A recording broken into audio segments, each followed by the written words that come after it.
Thanks, everyone. Okay, so we're going to spend a lot of time today talking about the Utah Jazz, obviously, talking about some of the ways we've tried to use Telium to help our sales and marketing groups.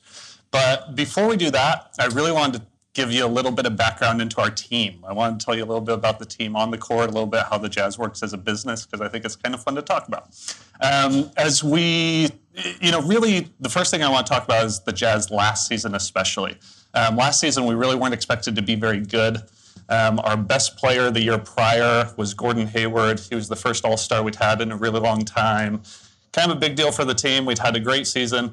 But just a couple months before our season began last season, Gordon Hayward left the Jazz. Do we have anybody out there who follows the NBA close enough to know where he went? Celtics, yes. So that's it. Oh, I know. The Celtic green is really ugly, right? Like, that's just shocking. That's anyway. Yeah. So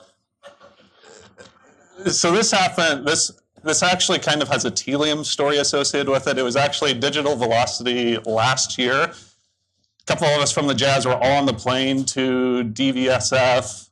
When we landed, this actually happened while we were on the plane, so it was actually Telium to let us know this had happened.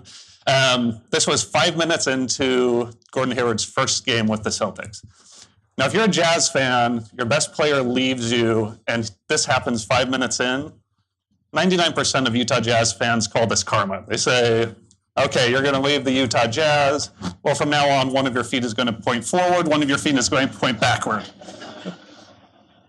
As an organization, we didn't really buy into that, though the timing does make it kind of hard to argue that point. But anyway, the Jazz as an organization, when he left, we didn't wish this on him by any means, but we were worried about our team. We had just lost our best player. We were a very young team. We'd come off a great season. We didn't know, we drafted a rookie named Donovan Mitchell, who looked pretty good in the preseason. We had a really good defensive team. We had a 7'3" guy from France named Rudy Gobert. But we really didn't know how it was all going to come together. Most national predictions had us finishing around 10th place in the Western Conference, which really isn't very good. It means you don't make the playoffs. You're kind of in rebuilding mode. Just wasn't, a whole lot of good outlook for our team. And the start of the year kind of started off that way. So at the end of the year, just before the playoffs started, we made this video that kind of highlights last season. I really like it, so I wanted to show it to you. Welcome back. It's opening night, game 1 of 82. Out past the Favors. Oh, rises high and packs it. Burks, catch and shoot 3. No. Rebound. Oh, my! I got to see that over and over again. Up on the ladder. As Ricky Rubio comes to the Utah Jazz, he has a little Pistol Pete to him. And I'm a believer. You can thrive in a system, and I think he will thrive in the Quinn Snyder system. Rubio deep.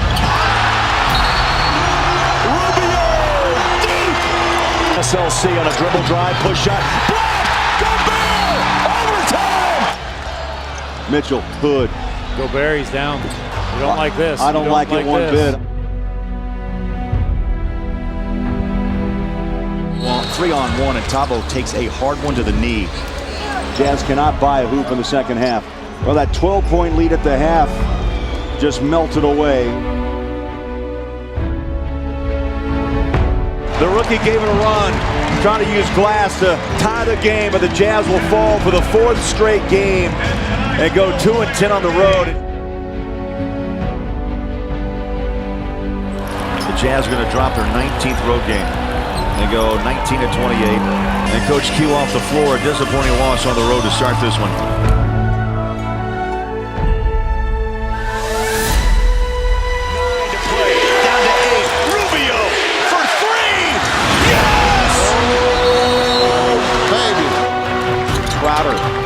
Off to Jonas. The 10-game win streak is pretty phenomenal. And they have a born superstar on their team that I feel is going to be the Rookie of the Year in Donovan Mitchell.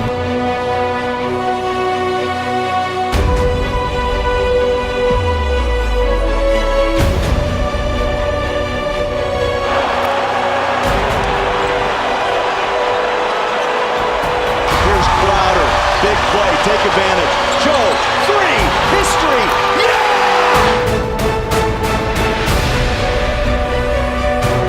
Given what they're doing right now, and just how strong they've been since Gobert's return. And this is not just a momentary trend. This is legit. The Jazz are going to make your life hell for a couple of weeks.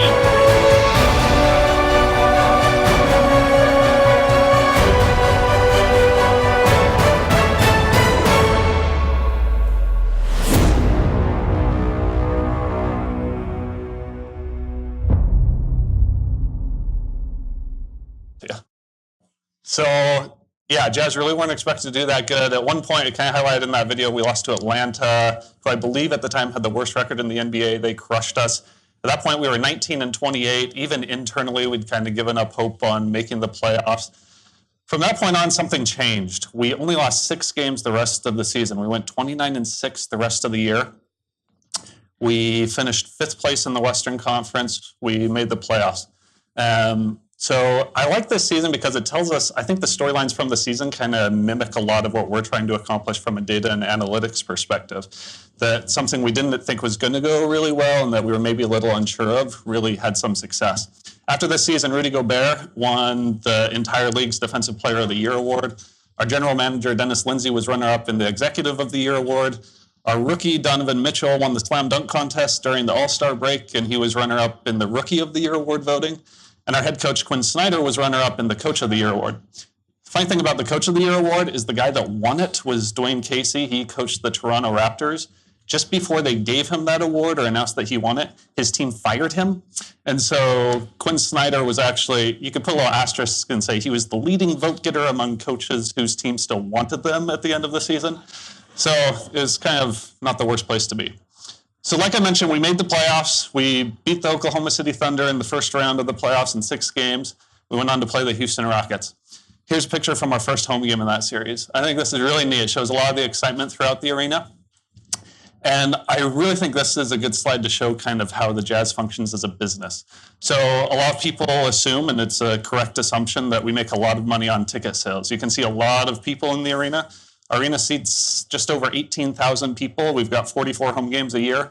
So that's a lot of tickets to sell throughout the course of the season.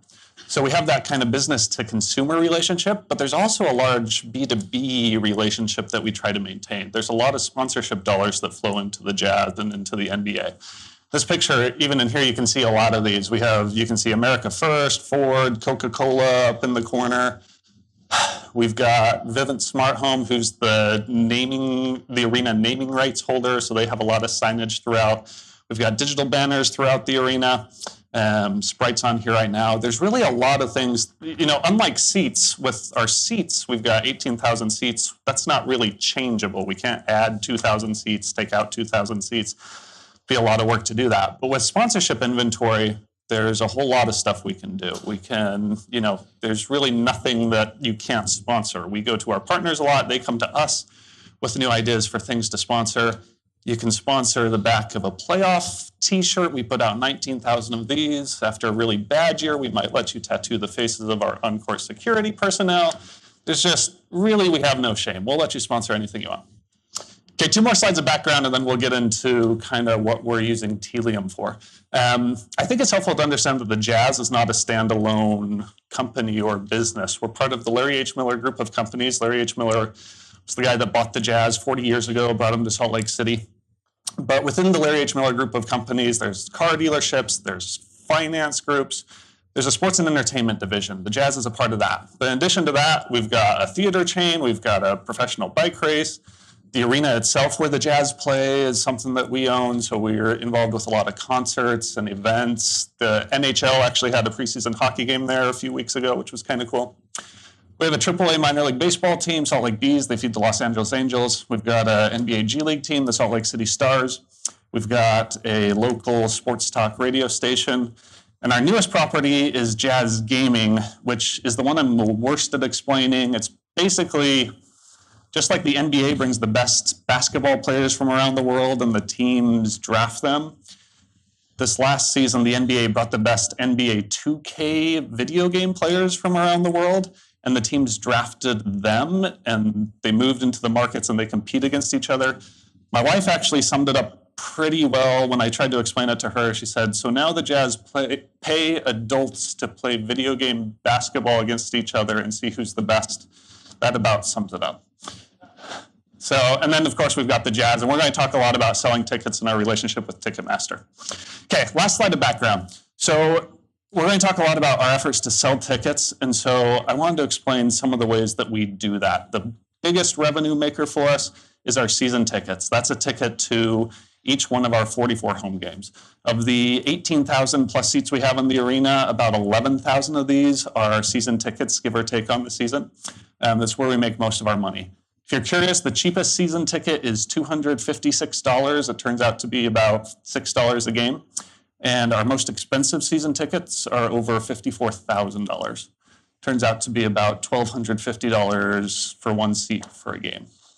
If you think that's a lot of money to spend to see a basketball game, don't forget you get a park for free, you get dinner beforehand, and as a season ticket member, you get 10% off all retail purchases from the Jazz store.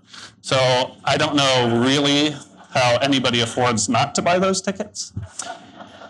So we've got our mini plans also, which is basically anything from 2 or 3 games to like a half season. We sell those. Our season really starts in October. It goes from October through the end of April, and then if you make the playoffs, you go on from there. Our schedule usually gets announced middle of August. So historically, we're going to talk about mini plans a bit today. Historically, mini plans have only been on sale for us. Really only the time we spend marketing dollars on it is from that mid-August to mid-October, which has kind of been a problem. We'll talk about that a bit more later. Then usually about mid-October when our season starts, we go into selling single games. And then we also sell suites and clubs, kind of that premium seating where you have your own space. That's pretty expensive seating. So, okay, so to get into our story, we're going to talk about the number 3 quite a bit. So 3s are really important to the game of basketball. And it actually helps tell the story of our analytics team. So it was 3 seasons ago, I was working in online retail in Salt Lake City, and through some connections I had, found out the Jazz were looking to start up an analytics team. So we made that connection and moved over 3 seasons ago. Built out a great team. They're here today. They're really solid, really love working with them. One of the first things we had responsibility for was email. So we started looking at all of our email data, and we found some interesting things. We had a pretty sizable email service provider contract. It was one of the bigger contracts we had. We sent a lot of emails. We sent a lot of surveys, send a lot of kind of informational things like, oh, this game time was going to be 7 o'clock, national TV picked it up, so now it starts at 8:30, things like that. As we were looking through this, we realized we actually, doesn't seem like we've sent a lot of emails to try and sell tickets. And so as we really dove into that, we found through the entire season, 3 seasons ago, we sent 3. We sent 3 emails to try and sell tickets. Keep in mind, our season spans Black Friday, Cyber Monday, the entire holiday season. If all we did was send an email when tickets went on sale, sent one on Black Friday, one on Cyber Monday, and one in some point in the month of December, that would be 4 emails. We sent 3. And nobody had ever really tried to see how much these emails made us. And so we dug into that data. We do millions and millions of dollars in ticket sales every year. Email, we had hundreds of thousands of email subscribers. We did $25,000, not very good. So after looking at all of that data, after crunching all the numbers, we made the really, really difficult decision to send more emails. So we went from 3 to about 25 2 seasons ago, and then we sent 31 of these, which still doesn't actually feel like a lot to me, but about 1 a week when you consider our season lasts about 6 months in the year. One of the other things we did that was really important is prior to 2 seasons ago, all our emails, even though we hadn't sent many of them, they were all exactly the same. And when you think about our ticket holders, we've got people that are spending $54,000. We've got people that are spending $6. We've got people that have been season ticket holders for 35 years. We have a lot of people that bought their first tickets yesterday. They were all getting the same emails. And so we just did some simple things. We had our sales data. So we had our email data, we had our sales data. And so we combined those. And so we did some simple things to personalize those emails. Not much, but if we'd seen that, hey, this person they've come to 6 games, every single one of them's a Lakers game. Okay, when we send you an email, we're going to highlight the next time we play the Lakers. If you'd only ever come on the weekend, we're going to highlight the next couple of weekend games we have. So we made those changes, sent some more emails, personalized it. I wish I could say we went from like $25,000 to like $1 million in revenue. So we all know it doesn't work that way, except for this time when it did. So we went from $25,000 in revenue 3 seasons ago to $950,000. Last season, it actually looks like it came down a little bit. This was actually kind of a good thing. Our regular season email numbers actually increased again by quite a bit. It's just there's so much excitement around our team last year and how well we were doing and our new, rookie Donovan Mitchell. We didn't really have to market our playoff tickets. And so playoff tickets basically sold themselves. So it looks bad for email, but overall really good. So last time we'll talk about threes for a little bit. So as we kind of improved email and got it to the point where it was standing on its own, we started to look around at our other areas of the business. And we wanted to see if there were similarities, things that maybe weren't the best that we could try and fix. So we found 3 things across all these different marketing channels and sales channels. Same problem we'd had in email. Messaging was exactly the same to all our customers, no personalization. We were trying to sell things based on what we wanted to sell, not on what our customers wanted. So if we hadn't sold many tickets to Tuesday night versus the Memphis Grizzlies, we tried really hard to sell those tickets, even though our customers didn't want them. Last thing was the timing. Like I mentioned mini plans, that 2-month window, it's not a bad time to sell it, but our customers were really interested in that product outside of that window as well. So our timing was bad. We had kind of these set windows, and we needed to break out of those. So as we looked at what we'd done in email, we looked to see what had allowed us to succeed there. Obviously, email is a different channel than all these others. So we didn't look so much at the decisions we made themselves, but we looked more at what enabled us to make decisions that helped. As stupid as it sounds, first thing we noticed with email is that we actually tracked what was happening. We knew how many emails we'd sent. We were storing the details of all of these. So we didn't just know what emails we sent, we knew who we sent them to, we knew when they got them, we knew who opened the emails, we knew who had clicked which emails. If they clicked it, we know where they clicked in the email. We knew pretty much everything we could want to know about email. Having all that data let us combine our email data with other sources. So 3 years ago, we really didn't have much. We had our email and our sales data, but just the fact that we were able to combine that data together, that let us do this next thing, which was act quickly on those findings. So because we had our email data, we had our sales data, we could personalize our offerings and we could make use of that data. This was actually something, as simple as this sounds, we actually got to the point of in our organization where this was almost the hardest thing for us. We knew pretty early the types of things we wanted to do. We just didn't know how to do it. Then the last thing was just pretty simply, we wanted to measure the results. We wanted to see if what we were doing was making a difference. Okay, so I'm going to get now into how Tealium has helped us with a lot of these things. So tracking behavior. One of the really interesting things about the Jazz that's actually been pretty difficult is we partner with Ticketmaster. That's where everybody checks out. That's where everybody orders their tickets. That's a site and a domain that we don't own. So what we really needed, and we found this out really early, we needed a much better way to track both of these sites. If somebody's on Ticketmaster looking at the Celtics game, that's absolutely information we want to have. If somebody's on the Jazz site looking at season tickets, that's probably even better information to have. And it wasn't just enough for us to get this data on both of these sites individually. We really needed to be able to track our visitors across these two different domains. And here's an example why. This is actually really common. Say there's a social media post, in this case we've got a tweet. Say somebody clicks through this.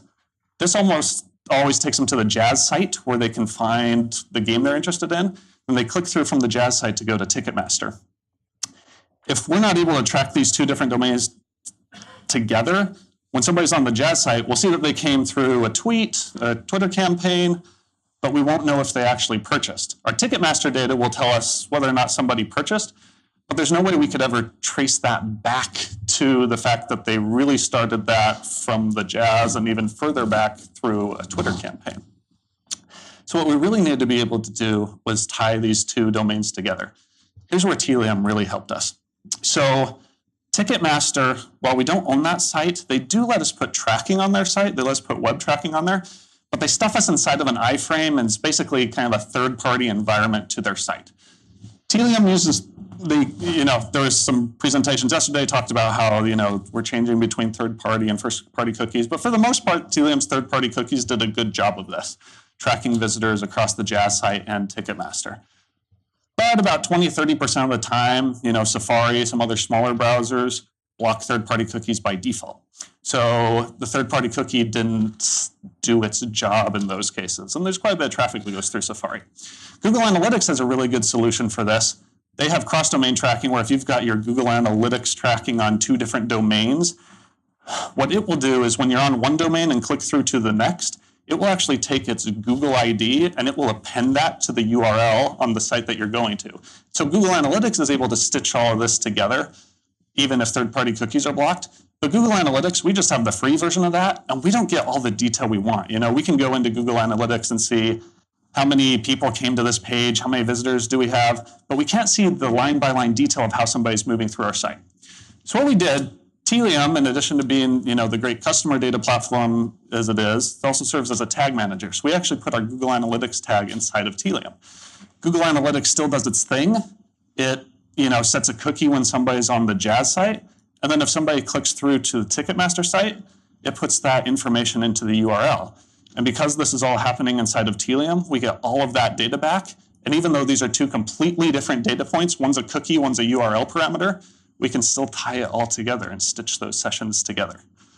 Tealium then gives us all that data back. We use Data Access as part of their platform where we can get all these data points back in a JSON file and load that into our data warehouse. Here's an example of where that's really helpful to us. Here's actually a real customer. We'll call her Beth today. We can see how she's moving through our site. We can see that she's been on the Utah Jazz site. We can see that she's been on Ticketmaster, which is really good. We can see how she's getting to our site, that she's been through Twitter and email and Facebook. She's really engaging with us. When we get all of this data, it lets us look for different patterns. And even just looking at one customer gives us, it's a really good way to start seeing the types of things we should maybe look for. Here, Beth has been to our premium seating page. This is where you learn about club seating. This is really expensive tickets. She's been here 5 times in the last few months. Now, if she's the only one that does this, it's probably not worth building an entire campaign off of. But because we have all the data from Tealium, because it gives us everything back, we can go see if there are other people that look just like Beth. As it turns out, there are. We've got several hundred people that have looked at the premium tickets page. Now, if several hundred people doesn't sound like a lot, our average premium ticket order is almost $15,000. So if we can sell even just a handful of these, that way more than covers my entire team's salary. We can also, here's what I like too, is we really take seriously at the Jazz seeing how creepy our site visitors are getting. And so this is the Jazz Dancer page, which pretty much at any point in the year is one of the top 10 pages on our site. Sometimes, depending on the time of year, it actually gets looked at more than our player stats or the bios for the Jazz Dancers. So this graph shows the number, just the visitors that have visited the Jazz Dancer site the most. This guy over here on the far left, I don't know whether to call this guy the winner, the loser. He's looked at the, well, I assume it's a he, could be, I don't know, maybe. But 650 times in the last year. That's almost twice a day. I don't know what they're, anyway. I don't have that much time. So back to Beth, because we've got all of Beth's information, because she clicked through that, one of the things she'd done is click through an email, we know who she is. So then we've seen a similar slide to this several times over the last day and a half. But we can start tying in all this other data. We can tie in email data. We can tie in demographic data, our phone call data. We can tie in our ticket data. And because tickets nowadays are very, very much electronic. And so if Beth has a ticket, we can not only see that she bought a ticket and where exactly she's sitting, we can see if she's forwarded that ticket to somebody else. We can see if she's resold that ticket. We can see when she scans the ticket. So we can see what door she's entering from. We can see all this information. And so as you think about ways to act on this data, you know, just from our website data alone, we know where she's been on our site. We know how she's getting there. As we tie in demographic data and sales data, you know, Beth makes $150,000 a year. She's pretty affluent. She spent $4,500 with us last year. She came to 3 games. More and more, this is somebody that's looking like a good candidate for premium seating that wants to come to games, that can afford to spend quite a bit. And then by tying in all of our phone call data, we can see, oh, we have a phone number for her. We haven't called her since January, and Dustin's her account rep. This is a great lead to give to our sales team. And it's something that without Tealium just a couple months ago, we wouldn't have even known this person was on our site really looking around. We wouldn't have been able to create a lead off of this person. One of the things we haven't done yet, but that we want to be able to do, and I think we'll be able to do pretty soon, is as you start thinking about getting that scan data too, maybe we don't send Dustin a lead in our CRM system to call her. Maybe we say, hey, we know that Beth is coming to the game tonight. We know what section row seat she's sitting in, and she just scanned her ticket 10 minutes ago. Why don't you go buy her something, go introduce yourself, and talk to her at the game in person? Less profitable, but way more exciting and fun. We can also look at the same data for everybody that looked at the Jazz Dancer page. So we'll call this guy Butch. Butch always comes to one game a year. It's always the game where the Jazz Dancers are out on the concourse greeting people. We can look at his demographic info. There's really no other way to summarize it other than just to say he lives in his parents' basement. And all the data we have tells us that these guys are super, super active on Tinder. They use it all the time. But they're only ever swiped to the left, which is kind of sad. Bit of a sad story. Anyway. Okay, so we've talked a lot about when we know who these people are, when we know somebody's email address or phone number. Most of the time, and this was one of our first use cases with Telium that was really, really profitable for us. Most of the time on our site, we don't know who visitors are. They've never clicked through an email. They've never made a purchase online. We know them by their device, but we just don't know who these people are. On the mini plan page, this is actually, site-wide, it's about 90% of people we don't know who they are. Mini plan page, not quite as much, but still the majority of people, we have no idea who they are. This is one of the ways that we use Telium heavily. So Telium, we don't have to only market to people based on an email address or a phone number. We can target people. I think of it building audiences based on the device. So we can say, hey, if a device has gone to the mini plan page twice in the last month, let's add them to a mini plan audience. What Telium can then do is then when that device, because of Telium's connections with all these digital marketing platforms, with Facebook, with LinkedIn, with Google Ads, when those devices are then on those social media or display advertising or other digital platforms, we can fire ads without ever knowing who these people are. We can do it just based on their device. One of the other things that's great about what Telium does is when we create an audience, it sends all that data back to our own site. So we actually have a sponsorship deal with a company called Qualtrics. They have a software solution that lets you retarget people on your site. So whenever a device has done something, this device might never have even been on our site before. They might have just been on Ticketmaster. But then when that device comes back to our site, we can target these people with any messaging we want. This was a great first use case for us because it was really easy to convince our marketing team to do this because it doesn't cost anything. Outside of the software itself, there's no ad spend associated with retargeting on your own site. So that was a really good use case for us, and we were able to do a lot with that. One of the things that's great about this is in addition to all the online data that Telium's collecting, we also pass all the offline data back in. And so, if somebody buys tickets through one of our salespeople offline, we're able to push all of that data back into Telium, and we can create campaigns off of that too. So we could say online, if this device looks at mini plans, or offline, say somebody bought a mini plan last year but hasn't bought one yet this year, we can create audiences in Telium off of all of that, and that all flows through to the different marketing channels. Now, here's what's really cool about this. And this has been one of the greatest things for us about having Telium. Like I said, most of the time, we don't know who people are online. So most of the time, if you think of any person, we have a lot of people that have interacted offline with the Jazz. We have a lot of people that have interacted online. A lot of times, that's the same person. We just have no way of combining those two data sets together. So we've got two sets of data. It might be the same person, but it's really hard to tell who these people are and tie all this data. What Telium is doing is every time you're on the site, Telium's doing a couple things. First off, it's just collecting all of that data, collecting what our visitors are doing on site. It's then trying to add all those people to audiences based on the audiences we've set up.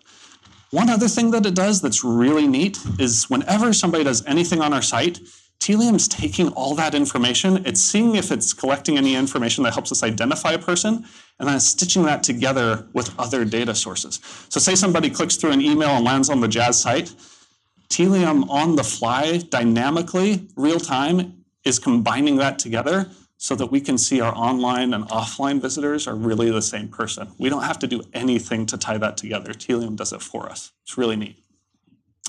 So you can see how this is really beneficial. Here's a real world example of something we're working on now. As I mentioned at the very start, from August to October, that's typically the time we've tried to sell mini plans. So if somebody had been to the mini plan page in November, which we still get quite a few of those visitors to our site, we wouldn't have tried to sell that person a mini plan until the next August. For the Jazz, that's a completely different team, completely different players. This person might not even be interested anymore. Now what we can do is we can say, okay, as soon as, we don't have to market mini plans to everybody, but as soon as we think you have shown interest in a mini plan, we can target just you. And because Tealium's taking all that online and offline data, as soon as somebody purchases, we can take them out of that campaign so that we don't end up spending money to try and sell somebody something that they already have. So here's some results. This slide takes a little bit of background. So the NBA as a whole, so the NBA has 30 teams that all function individually, but we function together with the NBA. The NBA has a lot of platforms too, like there's NBA Store where you can go and buy jerseys. So there's several different ways that the NBA can get leads that the teams themselves don't have. Last year, for the first time, the NBA took all of those customers and they sent them back out to the appropriate teams. So what that meant is every team got a lot of leads from the NBA that we'd never had before, basically people that we'd never actively marketed to.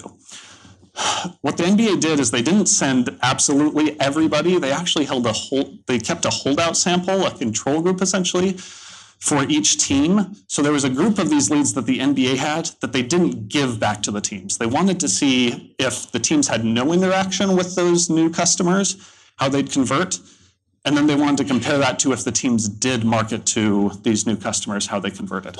The blue line on this graph shows the conversion for each team of the new leads that the NBA didn't share. So conversion on most of these wasn't very high. The orangish line on here shows the conversion rate of the new leads that the teams did market to. We were really proud about this. The NBA sent this out and we were really excited. So you can see that the Jazz, we converted almost twice the rate as the second best team. We were by far the best in the NBA, and we know this is all due to Tealium and our data strategy.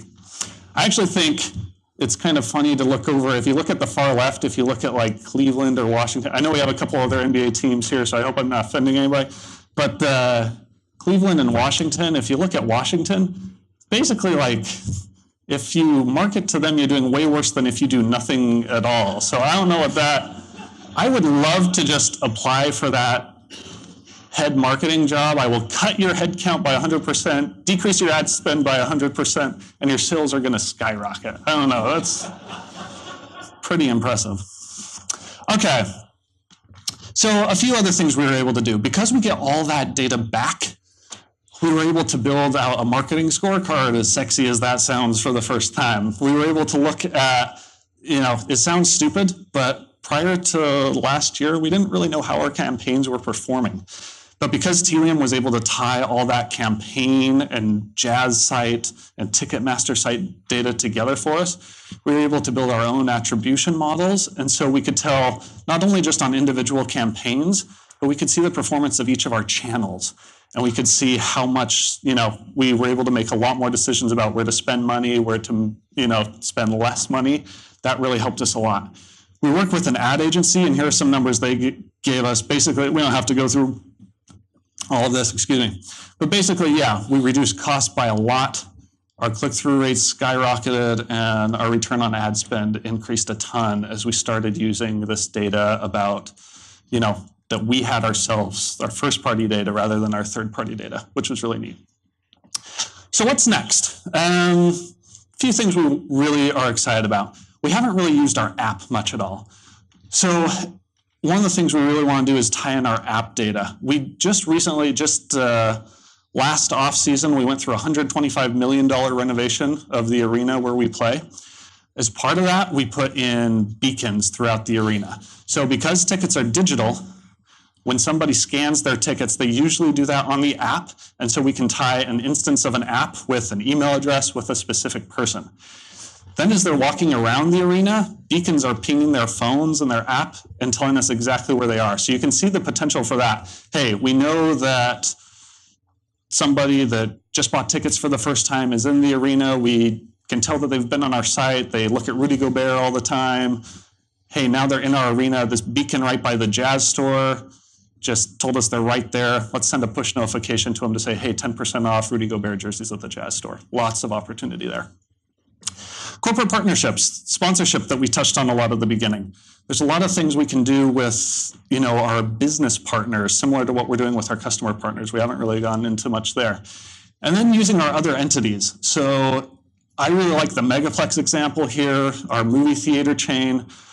A lot of years, last year, we're doing it again this year. We're having a Star Wars night at one of our Jazz games. You can see the easy money that would be made by tying all this data together and marketing to people. Just take everybody that had been at a Star Wars movie at one of our theaters, everybody that had been on the Jazz side or at a Jazz game. Such an easy audience to build for a Star Wars night at a Jazz game. So there's a lot of stuff we can do there. Okay, last thing, we're going to kind of finish up back where we began, starting about threes. So here's a shot chart just to kind of orient you with this. The top center of this chart is where the hoop is. And everything, the farther away you get from that, you're getting farther away from the basket. The farthest away are three-pointers. This is data the league's been looking at for a long time. This shows the shooting percentages from all these different spots on the court. I want to highlight these two corners, and specifically the league average shooting percentages in both of these. So if you look at the top left, you see that 39.6% number.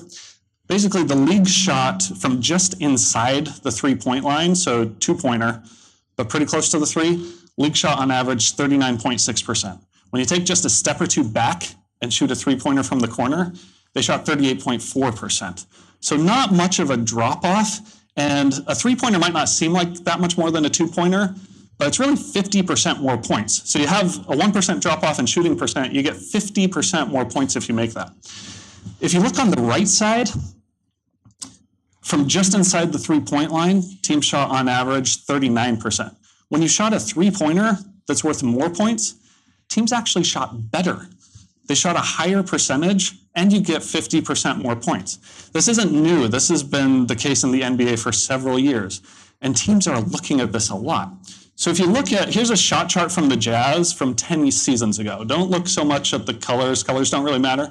But if you look at the size and the number of the boxes, this will show you where the Jazz 10 seasons ago, this was our 2007-2008 season, where they were taking a lot of their shots. You see a lot of shots in that mid-range, kind of that free throw line, between the free throw line and the three-point line. Ton of mid-range shots. Here's what it looked like 5 seasons ago. So this was 2012-13. You can see a lot of those mid-range shots went away. Still quite a few from the corners, but really cut down. There's our shot chart from last year. So you can see almost no shots taken in that mid-range area. We shoot three-pointers and we shoot at the hoop. Jazz aren't the only team to do this. A lot of teams have started doing this more and more because of the data that the league is getting, because of analytics. Teams are shooting a lot more three-pointers because, as the data shows, you get more points that way. Teams start to defend more against three-pointers because they realize the other teams are going to shoot more three-pointers. Really, what this exact same on the court and off the court, because of all the data that the NBA on the court is looking at, their teams are getting more efficient shots. They're getting more points per shot. They're putting up more points in general, and the teams that are adopting this are winning a lot more. It's really no different from what we're trying to do off the court. We think as we get more information, as we get more data and analyze our customer behavior, we can find out what our customers are interested in. We can figure out what they really want to buy, and we can put the focus more on them instead of on ourselves.